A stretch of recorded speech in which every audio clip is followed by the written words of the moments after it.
한동안 힘들었습니다. 근데 언제 그러냐 싶게 지금은 일상적인 삶을 살고 있습니다. 코로나 때 저희 아이가 군 입대를 했습니다. 코로나 때 뒤숭숭할 때 군대까지 가야 하는 그런 상황이라 이제 아이를 농산훈련소에 태워다 주기 위해서 가는데 마침 그날이 지방에 임원 수련회 떠나는 날입니다.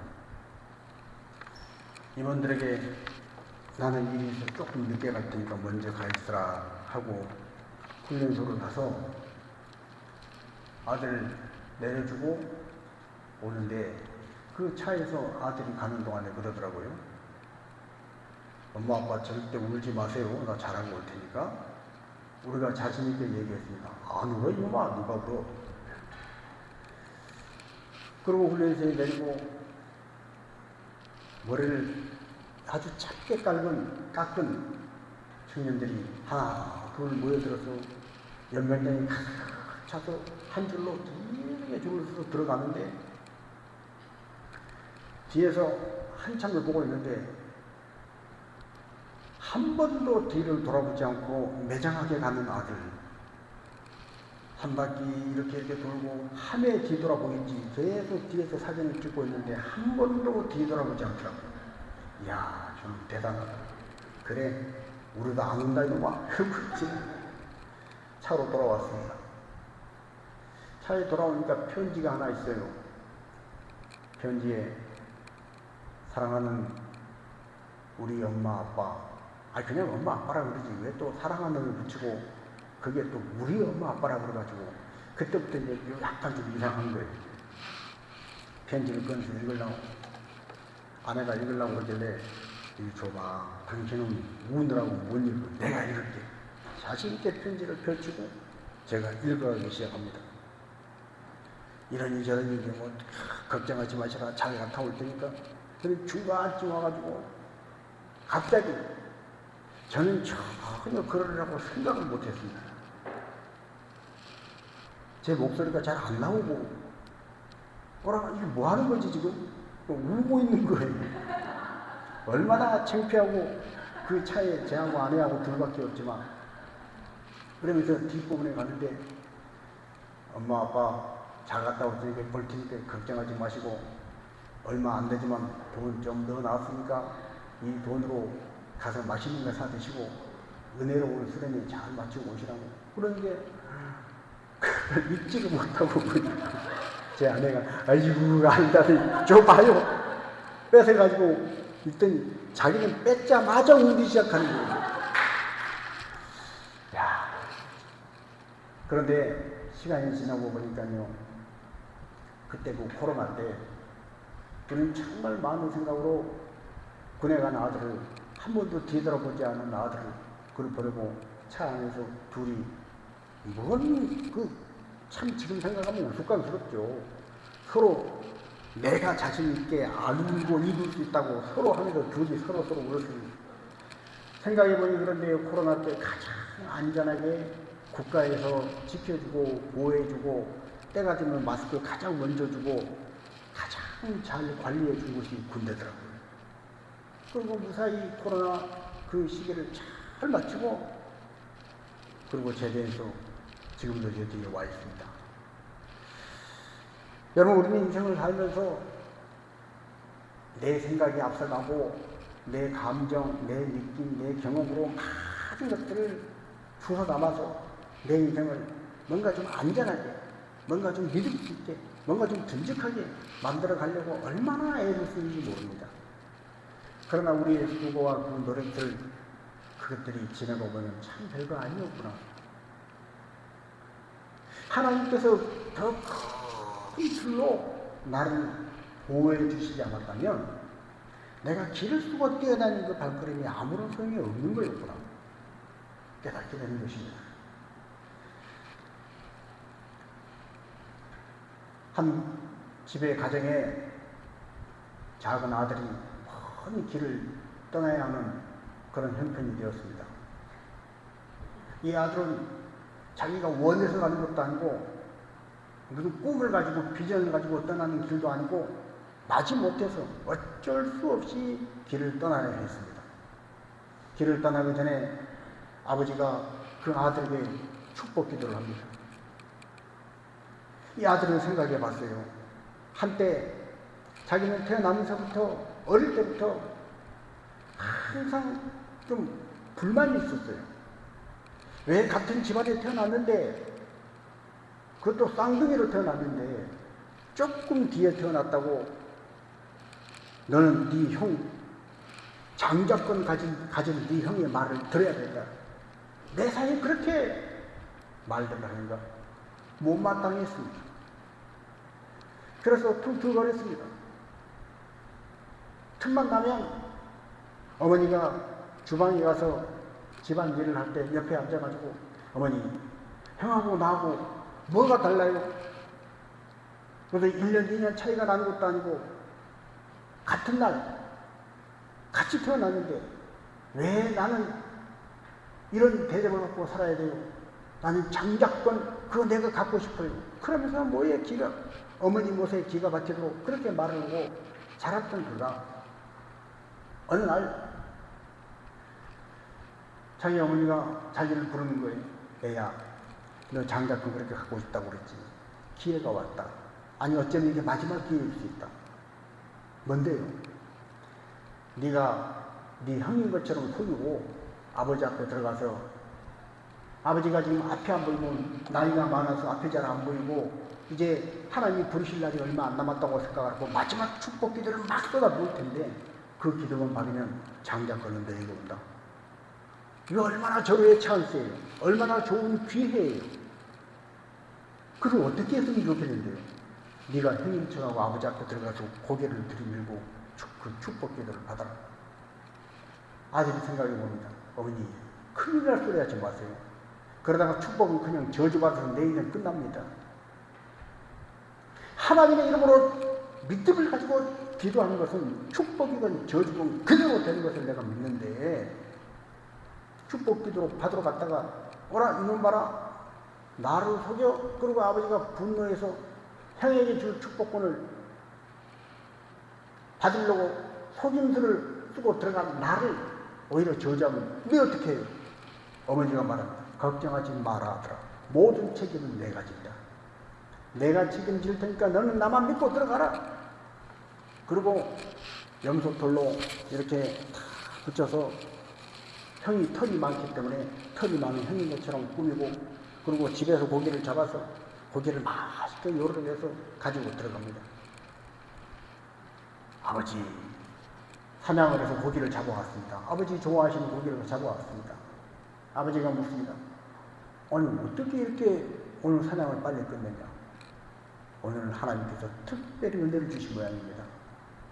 아주 나가자마자 고기를 잡았습니다. 그리고 맛있는 고기를 주니 아버지가 맛있게 먹고 그런데 이상하다. 어째 목소리가 우리 큰아들 목소리 같냐? 앞이 잘 안 보이는 아버지가 그렇게 얘기할 때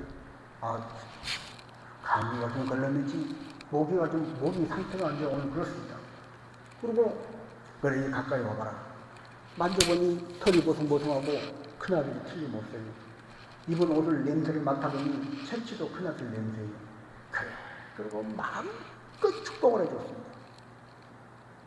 하나님의 모든 장작권이 이 아들에게 신앙의 대물림이 일어나도 그런데 그 축복기도 사건 이후에 아버지는 아들이가 속았다는 것, 형은 그 전에도 이 동생이 팥죽 한 그릇에 자기 장작권을 속여가지고 형 장작권 나한테 팔아라고 팥죽 한 그릇, 그 팥죽 한 그릇이 뭐라고 그걸 하나 기밀고 그거 뺏어갔더니 오늘 결국은 자기가 사냥 나간 그 사이에 속이고 아버지를 속이고 자기를 대신해 축복권을 받아버린 이 동생을 이를 갈며 죽이겠다고 합니다. 아버지는 점점심이 기력이 빠져가고 앞이 안 보이고 큰아들은 이놈의 자식을 내가 언제 그냥 단칼에 없애버리겠다고 그렇게 벼르고 있습니다. 그걸 들은 어머니는 피비린내는 형제간에 살인이 일어나고 피비린내가 난 이 일을 어떻게 하면 좋으나 고민하다가 아버지를 설득을 해서 이 아들을 멀리 보내기로 합니다. 그래서 그 아들이 멀리 어머니의 오빠인 외삼촌, 자기 아버지는 외삼촌의 그 집으로 가기 위해서 길을 나선 거예요. 그 길은 무슨 꿈을 가지고 공부하기 위해 가는 길이 아닙니다. 사업을 하기 위해서 무슨 프로젝트를 이루기 위해서 목표를 정하고 가는 길이 아닙니다. 죽지 않기 위해서, 피비린내 내지 않기 위해서 마지못해 등 떠밀리듯이 가는 거예요. 한때 걱정 말아라, 모든 책임은 내가 질게 했던 어머니도 막상 일이 이렇게 되니 아들아 어쩔 수 없다. 잠깐만 좀 피해 있다 와라. 잠깐이면 된다. 그러나 잠깐이면 된다고 갔던 그 길에 이 아들은 결국 나중에 그 어머니를 살아생전에 만날 수 없습니다. 아버지도 마찬가지입니다. 아버지가 축복 기도를 많이 해줬지만 아들에게 속았다는 그 배신감. 이제 마지막에 형제가 서로 싸우고 죽이게 생겼음에 할 수 없이 그 아버지도 자기를 배신한 아들이지만 그 아들은 마지막으로 다시 한번 기도를 해줍니다. 하나님 네와 함께 하기를 원한다. 자기를 위해서 끝까지 책임지겠다고 했던 어머니도 막상 일이 이렇게 되니 책임져 줄 수 없고 어쩔 수 없다 하더라. 잠깐 피해 있어라. 자기가 배신했지만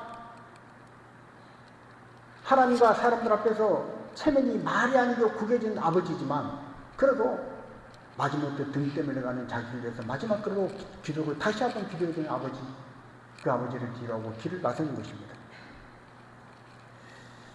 오늘 우리가 읽는 10절 말씀을 보니까 야곱이 브엘세바를 떠나 이런 말이 있습니다. 브엘세바. 브엘세바는 이 야곱의 할아버지 아브라함이 그 옛날 에셀나무를 심고 영존하신 하나님의 이름을 불렀더라 하는 곳입니다. 언약의 셈이 있는 브엘세바. 그곳에서 아브라함은 하나님 앞에 하나님만이 영존하십니다. 하나님만이 영원하십니다. 에셀나무를 심고 신앙을 고백하고 그 신앙을 가지고 이삭을 낳고 이삭을 키웠고 그 이삭이 그 신앙으로 다시 에서와 야곱을 낳고 야곱은 어릴 때부터 이 브엘세바에서 하나님에 대한 신앙을 배우고 자랐습니다. 할아버지, 아버지, 자기 어린 시절 지금까지 모든 삶의 뿌리가 있는 그 브엘세바를 떠나서 이제는 한 번도 가본 적이 없는 먼 이방 땅으로 정처 없이 길을 떠나야 하는 것입니다. 그러다가 밤이 됐어요. 해가 졌어요.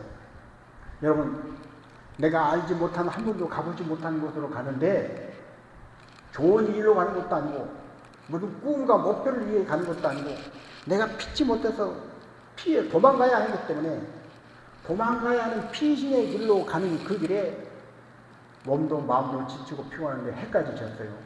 주변을 보니 잘 데가 없어요. 자, 오늘 11절 말씀을 한번 읽습니다.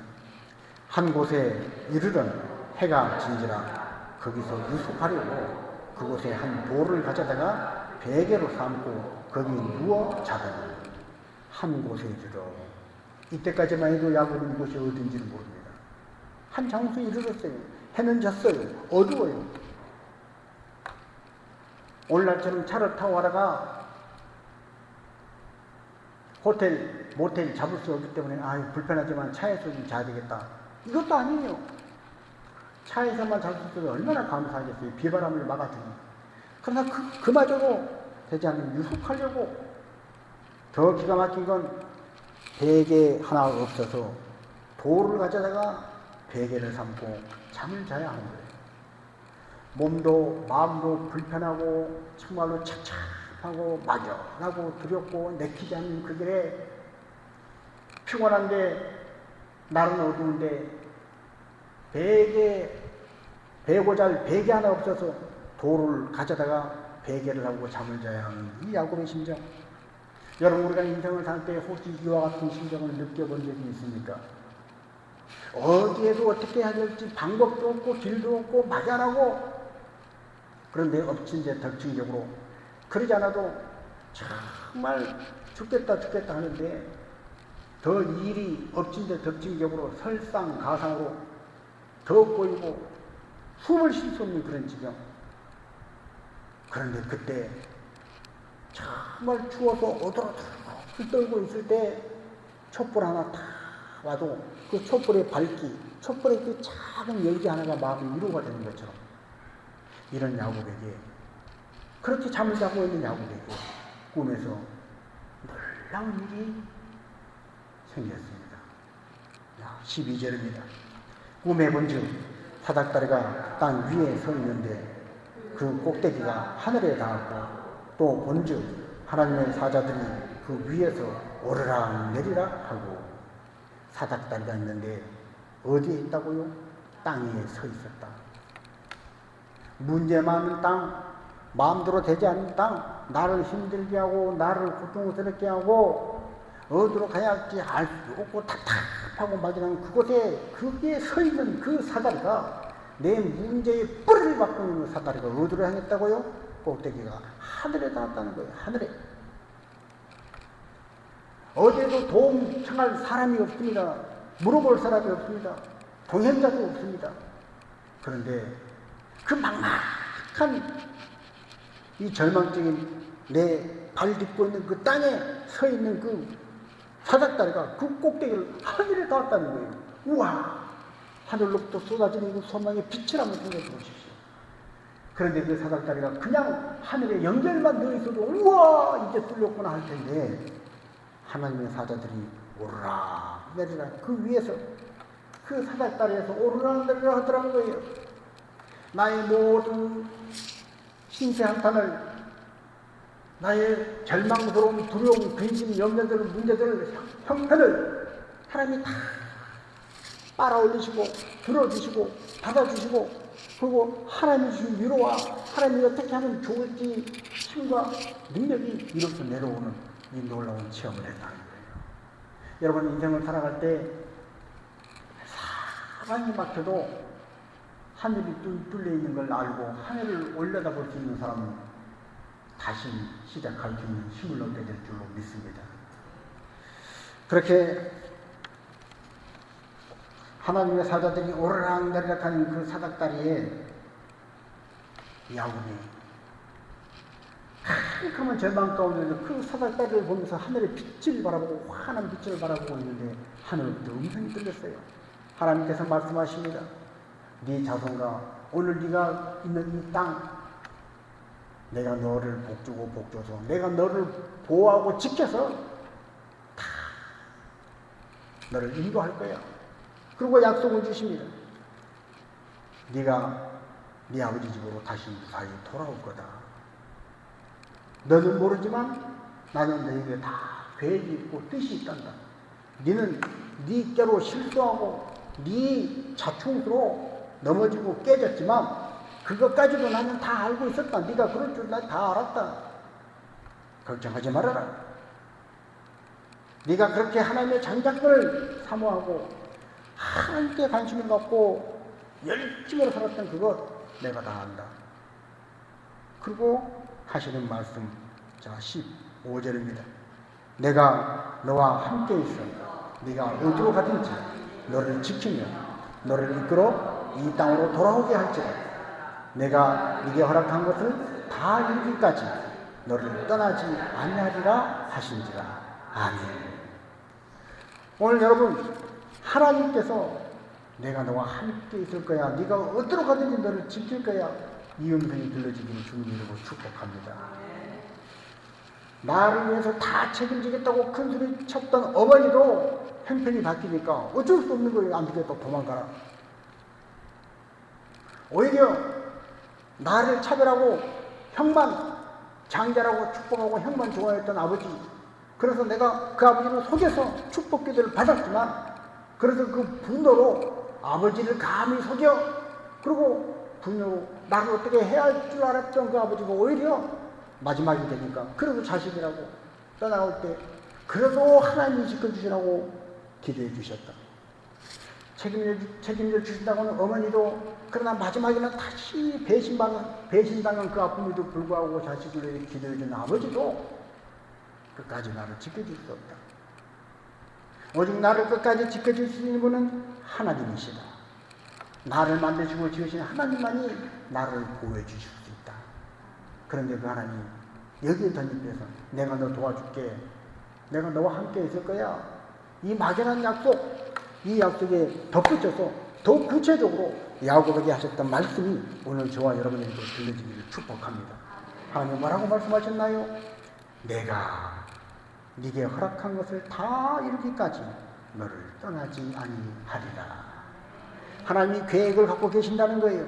저와 여러분 각자에게 우리를 왜 21세기에 대한민국 땅에 이곳에 태어나게 하셨는가? 왜 나를 남자로 태어나게 하셨는가? 왜 나를 여자로 태어나게 하셨는가? 왜 나를 건강하게 태어나게 하셨는가? 왜 나를 병역하게 태어나게 하셨는가? 다 계획이 있고 다 뜻이 있고 다 목적이 있다는 거예요. 나는 다 몰라요. 그래서 우리는 언제나 다른 사람과 비교하며 아쉬워하고 때로는 불평하고 열등감에 빠지기도 하고 남과 비교해서 별것도 아닌 것 하나님이 주신 것인데 내 잘난 맛에 교만하고 남을 무시하고 그렇게 우리 인생을 살아가요. 별것도 아닌 것 가지고 자랑하고 별것도 아닌 걸로 교만하고 별것도 아닌 걸로 주눅들고 별것도 아닌 걸로 열등감에 빠지고 그런 우리에게 하나님이 야, 네 모습이 어떻든 간에 네 꼴이 어떻든 간에 나는 너에게 내 나름대로 생각이 있단다. 내 생각이 있다. 내 계획이 있다. 내가 너를 통해서 하려고 하는 어떤 일이 있다. 그 일을 다 이루기까지 내가 너를 떠나지 않을 거야. 이 음성이 들려지기를 주님 이름으로 축복합니다. 똑같이 인생을 살아도 하나님이 나를 통해서 이루시기를 원하시는 그 일을 하나님이 나를 떠나지 않겠다는 그 약속을 붙잡고 부족하고 작고 어리석고 미련하지만 하나님이 나를 통해서 하시고자 하는 그 일을 흉내라도 내고 해내고 하나님 앞에 가는 사람이 있는가 하면 하나님은 나를 통해서 분명히 계획이 계셨고 뜻이 있었지만 그건 아무런 상관도 없이 여전히 하나님 왜 다른 사람하고 함께하고 나하고는 함께해 주지 않으셔요? 하나님은 어디 계세요? 하나님 옆에 계심에도 불구하고 그렇게 원망하고 불평하고 하나님의 뜻과는 상관없는 삶을 살다가 아이고 인생이 벌써 끝났네 그러고 하나님 앞에 가는 사람이 있다는 거예요. 그래서 오늘 저와 여러분에게는 이 음성이 반드시 들려줘야 합니다. 하나님께서 내가 네게 허락한 것을 다 이루기까지 나는 너를 떠나지 않을 거야. 떠나지 않아. 내가 너와 함께 할 거야. 그 계획, 그 뜻 네가 아니라 내가 이룰 거야. 이것이 믿어지기를 주님의 이름으로 축복합니다. 자, 야곱은요 땅에 뿌리를 박은 그 사닥다리가 하늘에 닿아 있는 이 엄청난 광경, 하나님의 사자들이 오르락 내리락하는 이 기이한 현상, 이것도 놀라운데 하나님께서 약속을 주신 거예요. 친히 약속을 주신 거예요. 얼마나 든든하고 얼마나 감동했겠어요. 그래서 야곱은요 바로 그 자리에서 소원을 합니다. 16절과 17절입니다. 야곱이 잠이 깨어 이르되 여호와께서 과연 여기 계시거늘 내가 알지 못하였도다. 이에 두려워하여 이르되 두렵도다. 이곳이요 이것은 다름 아닌 하나님의 집이요 이는 하늘의 문이로다 하고 아멘. 와, 여기가 하늘의 문이구나. 하늘의 문. 이 넓은 세상 중에 여기가 바로 하늘의 문이구나.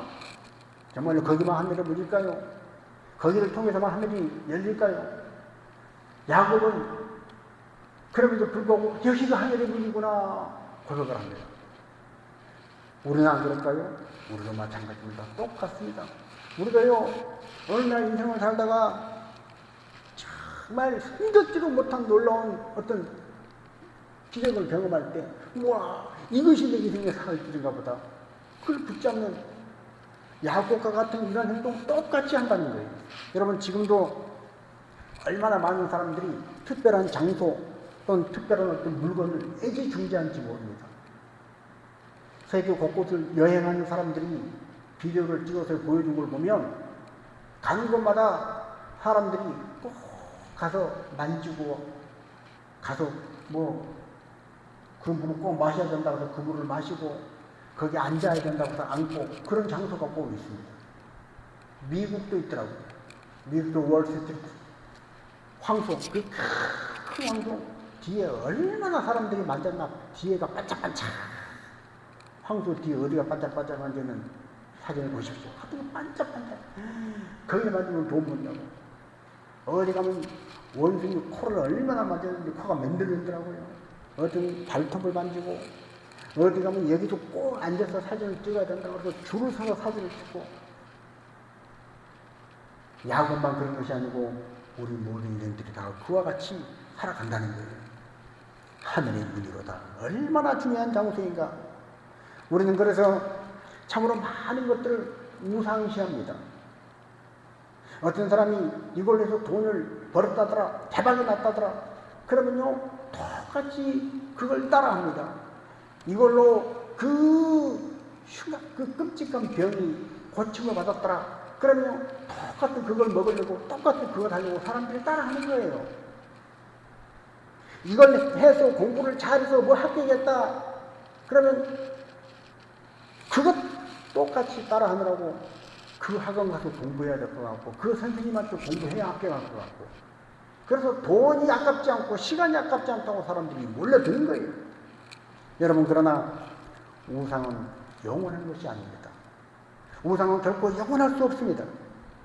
야곱은요 이렇게 고백을 하고 뭐라고 선언을 합니까? 자, 22절입니다.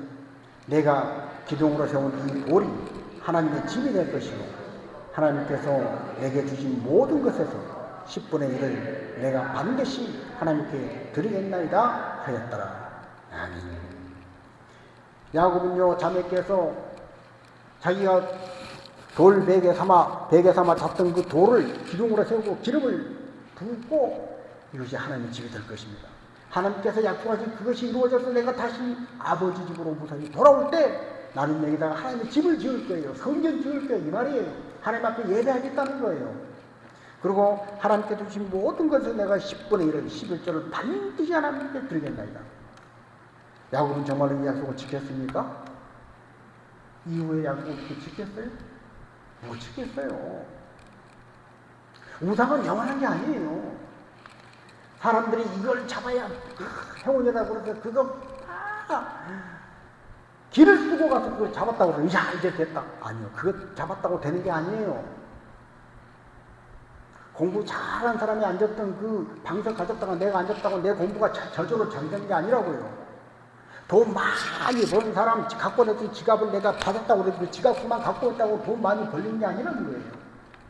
세상의 복도 그러하거니와 하물며 더 오미하고 더 세밀하고 더 정확한 영적인 축복을 말할 필요가 없습니다.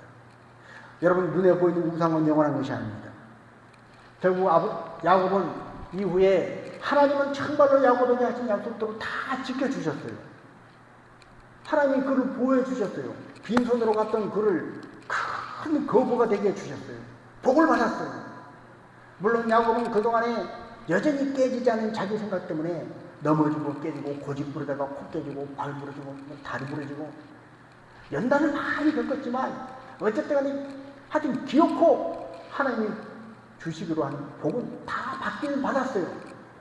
만신창이가 되었지만 복은 다 받았다고요. 그렇으면 어쨌든 간에 복을 다 받았으면 하나님께서 약속을 지켰으면 야곱도 약속을 지켜야 할 거 아니겠어요? 근데 야곱은 어땠다고 그랬어요? 창세기 35장에 보면 세겜 땅에 와서 다시 아버지가 했던 그 가나안 땅에 돌아왔음에도 불구하고 자기가 돌베개 삼아서 잠을 잤던 베델 그곳에 올라가서 하나님 앞에 하나님 감사합니다. 저를 지금까지 하나님이 인도해 주셔서 감사합니다. 하나님 내 찬양 받아 주십시오. 하나님 내가 하나님 앞에 기도합니다. 예배합니다. 이래야 마땅할 야곱이 세겜에서 머물고 집 짓고 아이고 내가 나이도 많고 이제 여기서 내 인생 마쳐야 되겠다. 아이고 지난날 참 힘들었다 어려웠다. 아이고 그러나 이제는 살만하다. 그러다가 그 자리에서 하나밖에 없는 딸 디나 사건으로 인해서 결국은 다시 한번 바짝 깨지고 이전에 약복강도 깨지고 많이 깨졌지만 아직도 야곱이 인생이 늙음하게 다시 한번 철저히 깨지고 그가 한 고백이 뭡니까?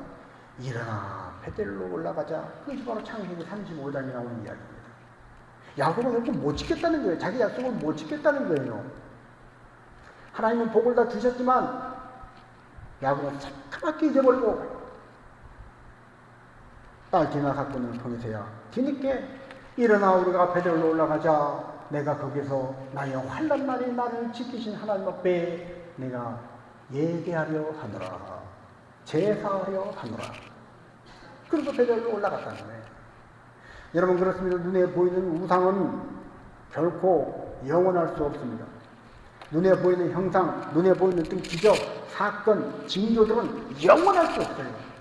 여러분, 어떤 사람이 천없는 복을 받았고 아무리 부러운 것을 움켜쥐었어도 눈에 보이는 현상이나 어떤 물건이 내가 믿음을 줄 수 있는 대상이 아니라는 것을 반드시 기억하고 오직 우리의 신뢰 대상은 하나님이시라는 것을 마음에 새기시기를 축복합니다. 그래서 하나님은 뭐라고 말씀하셨어요? 하늘에 있는 것이나 땅에 있는 것이나 땅 아래 물속에 있는 것이나 어떤 것이든 형상을 만들지 말라는 거예요. 자, 출애굽기 20장 4절 같이 한번 있습니다. 너를 위하여 새긴 우상을 만들지 말고 또 위로 하늘에 있는 것이나 아래로 땅에 있는 것이나 땅 아래 물속에 있는 것에 어떤 형상도 만들지 말고. 여러분, 인생을 살면서 결단코 나는 새긴 우상을 만들지 않겠노라 결심하고 다짐하고 고백하고 선포하고 그대로 지키는 여러분 되시기를 축복합니다. 우리는 사는 동안에 자꾸 새긴 우상을 만들고 싶은 유혹을 끊임없이 받아요. 우리 인생에 일어나는 많은 문제들로 인해서 우리는 불안해요. 답답해요. 두려워요. 답답해요. 그래서 우리는 뭔가 좀 시원하게 할, 뭔가 좀 자신감을 갖고 싶은, 그래서 나도 모르게 자꾸 우상을 만든다는 거예요. 그러나 하나님 말씀하십니다. 그것이 하늘에 있는 것일지라도 땅에 있는 것일지라도 땅 아래에 물속에 있는 것일지라도 어떤 형상도 만들지 말라. 하나님은 영이십니다. 하나님은 보이는 물질 속에 계신 분이 아니에요. 물체 속에 계신 분이 아니에요. 하나님은 천지 만물을 말씀으로 창조하셨습니다. 우리 인간이 창조한 것처럼 흙을 가지고 돌을 가지고 쇠를 가지고 어떤 물고 보이는 걸 가지고 만드신 게 아니라 말씀으로 창조하셨다는 거예요. 창세기의 증언이 그렇고 요한복음 1장의 증언이 그렇습니다. 그렇다면 우리는 세상 그 어떤 것보다도 하나님의 말씀이 내 안에 믿음의 표본이 되어야 하는 것입니다. 하나님의 약속을 붙잡아야 하는 거예요. 말씀을 붙잡아야 하는 거예요. 자, 야곱은 절망적인 상황에서 하늘에 닿은 십자가를 봤습니다. 막막하고 두려웠던 야곱이 다시 길을 떠날 힘을 얻었습니다. 용기를 얻었습니다. 두려워하지 않고 아무것도 보이지 않는 캄캄한 길을 베델에서 봤던 이 야곱의 사닥다리는 야곱이 그렇게 인생을 살아갈 수 있는 힘을 줬어요. 그리고 야곱이 결국 베델에 올라가서 하나님 앞에 약속했던 대로 제사하고 그가 인생을 다 마치고 목숨이 끊어지고 하나님 앞에 가는 그 마지막 순간에도 하늘에 닿았던 이 사닥다리의 꿈, 그것이 야곱으로 하여금 나는 이제 하나님 아버지 품에 가는구나 확신과 담대함을 가지고 죽음을 두려워하지 않고 죽음을 뛰어넘어서 하나님 품에 안기는 안식을 준 줄로 믿습니다. 오늘 우리에게도 이 꿈에 봤던 야곱의 사닥다리가 있어야 합니다. 여러분, 삶이 아무리 절망적이라도 하늘에 닿는, 하늘에 이어지는 사닥다리가 있을 때 우리는 꼬꾸라지지 않습니다. 아무리 힘들고 어려워도요, 하늘에 닿는 내 문제 많고 연약하고 병들고 아프고 쓰린 이 땅에 서 있는 사닥다리가 하늘에만 닿아 있다면 내 이 아픔이, 내 약함과 내 어려움이 하나님께만 상달되고 하나님이 아시기만 하면 하나님이 응답하셔서 알았다 하고 쌀만 보내주시면 되는 거예요.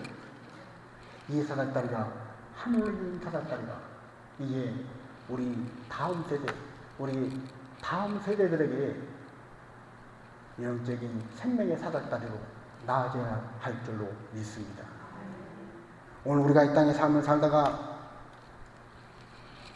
하나님 나라에 믿음이 좋지 못하건 연약한 믿음이건 강한 믿음이건 우리는 십자가 붙잡고 하나님 앞에 갈 것입니다. 그런데 하나님 앞에 가서 그래 잘했다 칭찬받고 하나님 품에 안기지만 우리가 이 사닥다리를, 말씀의 사닥다리를 우상이 아닌 세상의 지식과 물질이 아닌 하나님의 말씀의 사닥다리를 우리 후손들에게 이어주지 못하면 그들이 이 사닥다리를 통해서 우리가 믿었던 하나님을 그들의 입으로 고백하고 우리가 두 성모와 기도했던 하나님을 그들도 찾고 기도하지 않으면 그들은 끊어질 거예요. 여러분, 지금 우리 사회는 전 세계적으로, 특별히 우리나라는 가장 세대 간의 갈등도 심하고 다음 세대의 청사진이 암울한 그런 나라입니다.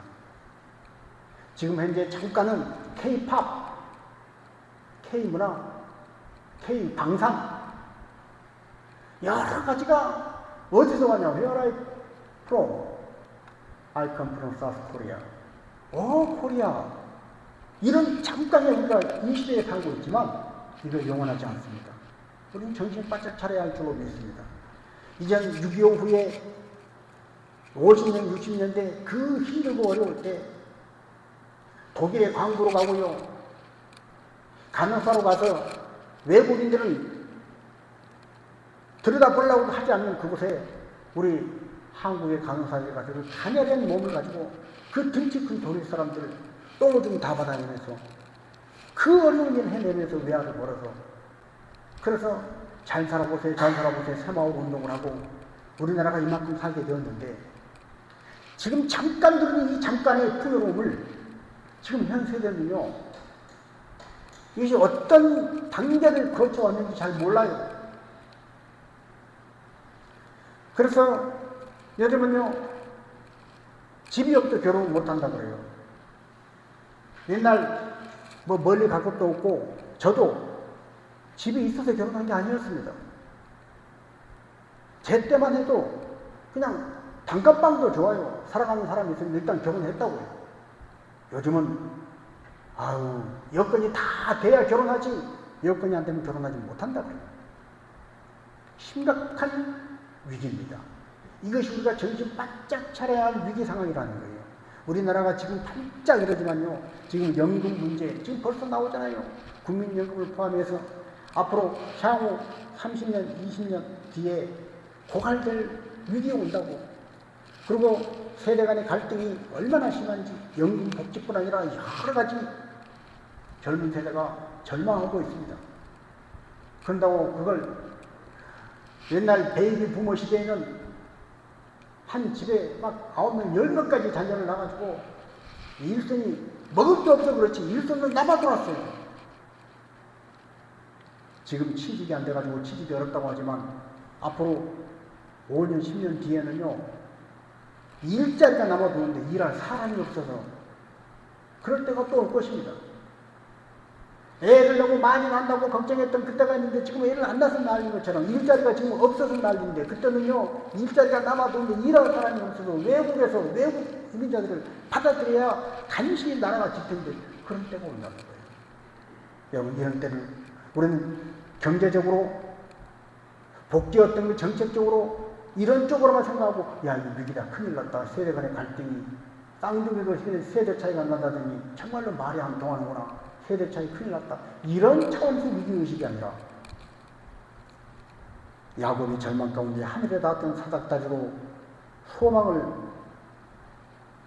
발견하고 하나님의 은혜로 야곱이 야곱된 삶을 살았던 것처럼 우리도 다음 세대에 하나님의 말씀으로 눈에 보이는 어떤 것이 아니라 눈에 보이지 않는 하나님의 말씀, 약속의 말씀으로 은혜의 사닥다리, 신앙의 사닥다리를 낳아서 이 사닥다리를 통해서 하나님의 말씀이 흘러들어가고 그들 가운데 말씀이 들어가면 우리는 이 세상 떠나고 없을지라도 말씀이 남아서 창조의 말씀이 남아서 그들을 책임져주고 그들을 이끌어 가실 줄로 믿습니다.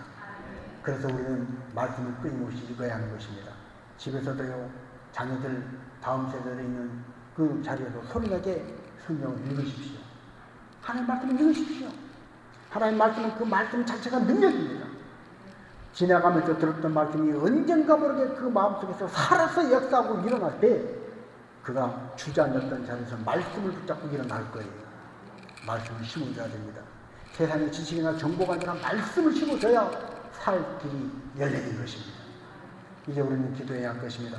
하나님, 야곱이 자기 의지 갖고 자기 힘 갖고 그렇게 아둥바둥 살았지만 그는 깨지고 부서지고 결국 야곱을 야곱되게 하신 분은 하나님이셨습니다. 하나님의 열심이었습니다. 내가 그걸 인정합니다. 주님, 우리가 갖고 있는 많은 기술들, 정보들, 방법들 다 소용없습니다. 다음 세를 일으키는 것 하나님 말씀입니다.